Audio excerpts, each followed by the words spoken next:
लैला का ताल्लुक सऊदी अरब से और मजनू का यमन से था। ये हजरत हसन अलैहिस्सलाम के दौर में थे। इन्हें मजनू का लक़ब भी हजरत हसन अलैहिस्सलाम ने दिया था। लैला मजनू बुनियादी तौर पर एक अरबी अलासिल दास्तान है। इसमें बयान करदा किरदार तारीखी तौर पर साबित माने जाते हैं कि लैला मजनू दो हकीकी शख्सियात थीं। मजनू का असल नाम या जिस नाम को असल तस्वुर किया जाता है कैस इब्नुल मलूक इब्नुल मज़ाहिम, और वो एक मालदार नजदी कबीले बनु आमिर के सरदार का बेटा था। लैला का नाम लैला बिनते मादी इब्ने साद बयान किया जाता है। निज़ामी गंजवी के किस्से लैला मजनू के मुताबिक लैला और मजनू बचपन में एक ही मदरसे में पढ़ने जाते थे, तभी उनमें बाहमी ताल्लुक पैदा हुआ। बचपन में कैस और लैला दोनों अपने कबीले की बकरियां चराते थे और साथ बैठते और आपस में बातें करते थे। कैस की तवज्जो तालीम की बजाय लैला की तरफ रहती थी, जिस पर उस्ताद से उसे सदा मिलती, मगर उस्ताद की छड़ी कैस के हाथों पर पड़ती और दर्द लैला के हाथों पर होता। उस्ताद ने ये बात लैला और कैस के घर वालों को बता दी, जिस पर लैला के मदरसे जाने और घर से निकलने पर पाबंदी लगा दी गई। एक दिन अचानक ही कैस की नज़र लैला पर पड़ गई और बचपन का इश्क ताज़ा हो गया। कैस ने लैला का हाथ मांगा, मगर लैला के बाप ने इनकार कर दिया। लैला के भाई तबरेज़ ने कैस को मारने की कोशिश की, मगर कैस ने उसी को कत्ल कर दिया, जिस पर कैस को सरेआम मोहब्बत का इजहार करने और लैला के भाई को मारने पर संसार करने की सज़ा सुनाई गई। कुछ कहानियों में तबरेज़ के कत्ल का किस्सा नहीं है, बल्कि रिश्ता देने से इनकार किया जाता है और कुछ अरसे बाद लैला की शादी किसी दूसरे के साथ कर दी जाती है, जिस पर कैस पागल सा हो जाता है। जामिया अल अज़हर शोबा उर्दू के सरबराह डॉक्टर इब्राहिम मोहम्मद इब्राहिम अल मिस्री लिखते हैं कि लैला मजनू की शदीद इश्क व मोहब्बत की कहानी कोई फर्जी दास्तान नहीं, जैसा कि डॉक्टर ताहा हुसैन ने ख्याल जाहिर किया है कि ये पहली सदी हिजरी का सच्चा वाक़या है, जो अरब के नजद के इलाके में रूनुमा हुआ और लाजवाल बन गया। मजनू एक मालदार नजदी कबीले बनु आमिर के सरदार का बेटा था। वहाँ एक गोरा चिट्टा खूबसूरत और खुश गुफ्तार नौजवान था, शायर था।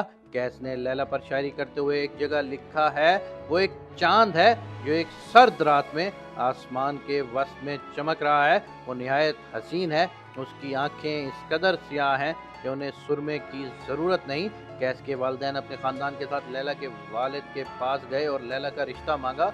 लैला के माँ बाप को दागे बदनामी गवारा ना हुआ और उन्होंने रिश्ता देने से इनकार कर दिया। इसी दौरान कबीला सकीफ के एक नौजवान ने भी, जिसका नाम विर्द था, लैला को शादी का पैगाम दिया गया। लैला के वालिदैन ने ये रिश्ता कबूल कर लिया। कैस इस कदर मुस्तरिब हुआ कि वो बीमार हो गया। उसके वालिदैन ने चाहा कि वो अपने कबीले की किसी और खूबसूरत लड़की से शादी कर ले, मगर अब कैस लैला की मोहब्बत में इतनी दूर निकल गया था कि वापसी मुमकिन न थी। रफ्ता रफ्ता कैस की हालत ऐसी हो गई कि उसे अपने तन बदन का होश न रहा। लोगों ने कैस के बाप को मशवरा दिया कि वो उसे मक्का ले जाए और बैतुल्लाह की पनाह में दुआ मांगे। कैस का बाप अल-मलू उसे मक्का लेकर गया और हरम शरीफ में उससे कहा कि गिलाफ काबा से लिपट कर लैला और उसकी मोहब्बत से निजात की दुआ मांगे। उसके जवाब में जब कैस ने ये दुआ मांगी, ए अल्लाह मुझे लैला और उसकी कुर्बत अता फरमा, तो अल-मलू कैस को वापस ले आए। रास्ते में उसने एक जगह पहाड़ी पर अपने आप को गिराने की भी कोशिश की, मगर लोगों ने पकड़ लिया। अपने कबीले में वापस पहुंचकर कैस का बाप एक बार फिर लैला के बाप के पास गया ताकि उसे लैला की अपने बेटे से शादी पर आमादा करने की कोशिश करे, मगर फिर इनकार हो गया। लैला की शादी उस दूसरे लड़के से कर दी गई जिसका पैगाम आया था। लैला खुद भी कैस की मोहब्बत में गिरफ्तार थी, मगर ख़ानदान की नेकनामी और वालिदैन की इताअत से मजबूर थी।